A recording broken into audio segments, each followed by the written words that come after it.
धवल चंद्रमा की शीतल किरणों में लिपटा वह रात का समय अत्यंत पावन था। संपूर्ण हस्तिनापुर शांति में डूबा हुआ था। किंतु महाराज युधिष्ठिर के महल में आज एक अनोखी हलचल थी। महाराज अर्जुन की पत्नी सुभद्रा, जो भगवान श्री कृष्ण की बहन थी, अपने गर्भ के अंतिम चरण में थी। पूरे महल में प्रतीक्षा थी एक ऐसे रत्न की जो पांडव के वंश को आगे बढ़ाएगा। सुभद्रा ने जब गर्भ धारण किया तब स्वयं श्री कृष्ण ने मुस्कुरा कर कहा था, यह बालक केवल अर्जुन और सुभद्रा का पुत्र नहीं होगा, यह धर्म का रक्षक और भविष्य का वीर होगा। सुभद्रा जब गर्भवती थी, एक दिन अर्जुन उन्हें युद्ध कौशल की बातें समझा रहे थे, विशेषतः चक्रव्यूह की रचना और उसमें प्रवेश की विधि। बालक अभिमन्यु, जो सुभद्रा की कोख में था, अत्यंत ध्यानपूर्वक पिता की बातें सुन रहा था। वह गर्भ में ही चक्रव्यूह की रहस्यमयी तकनीकों को समझने लगा था। किंतु जब अर्जुन बाहर निकलने की विधि समझाने ही वाले थे, तभी सुभद्रा को नींद आ गई और बालक वह रहस्य जान नहीं सका। कहते हैं, वह बालक गर्भ में ही इतना प्रतिभाशाली था कि युद्ध की बारीकियां समझ रहा था।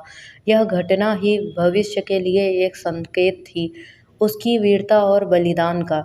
कुछ माह पश्चात एक शुभ संध्या को, जब ब्रह्म मुहूर्त की वेला थी, सुभद्रा ने एक तेजस्वी बालक को जन्म दिया।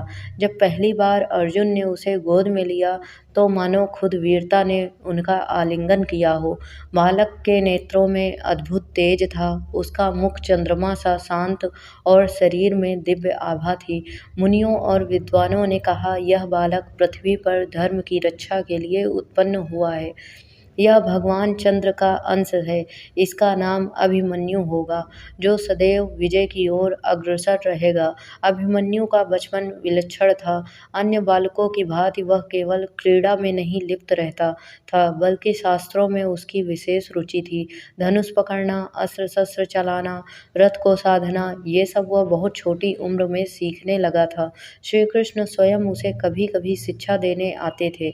वे हंसते हुए कहते, यह बालक मेरे सुदर्शन चक्र से भी अधिक तीव्र है।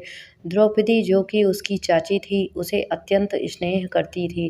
भीम उसे अपने कंधों पर घुमाकर खिलाते और नकुल सहदेव उसे छोटे युद्ध कौशल सिखाते।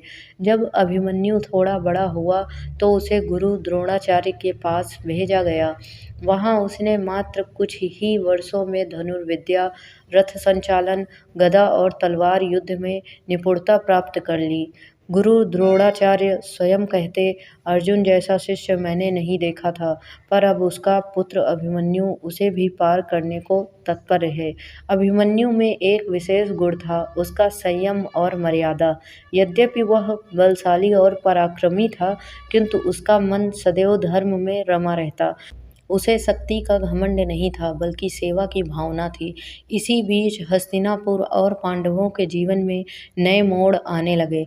ध्रुवक्रीड़ा, वनवास, द्वैत का आरंभ और अभिमन्यु धीरे धीरे उस ओर अग्रसर होने लगा जहां उसका भाग्य एक महान किंतु करुण गाथा लिखने वाला था।